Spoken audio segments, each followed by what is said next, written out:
Kepolisian Resort Kota Ambon, Pulau Ambon, dan Pulau-Pulau Lease menerjunkan setidaknya 123 personel mengamankan demo di perempatan pos Kota Ambon pada Senin 9 Agustus 2021.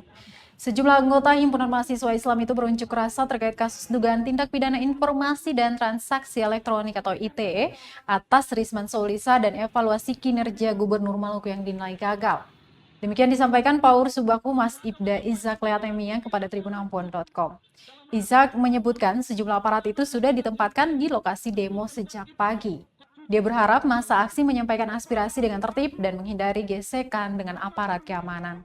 Tidak hanya itu, para demonstran diminta untuk selalu mematuhi protokol kesehatan guna memutus mata rantai COVID-19 di Kota Ambon.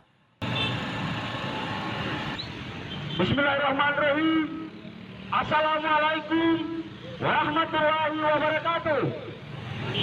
Dan semua yang sungguh saya hormati Bapak Gubernur, warga masyarakat Kota Ambon, teman-teman aksi pada kesempatan ini, dan lebih khususnya Bapak Ibu, sebagaimana yang sudah dijelaskan oleh moderator tadi, bahwa isu kita jelas yang kita bawa pada kesempatan ini.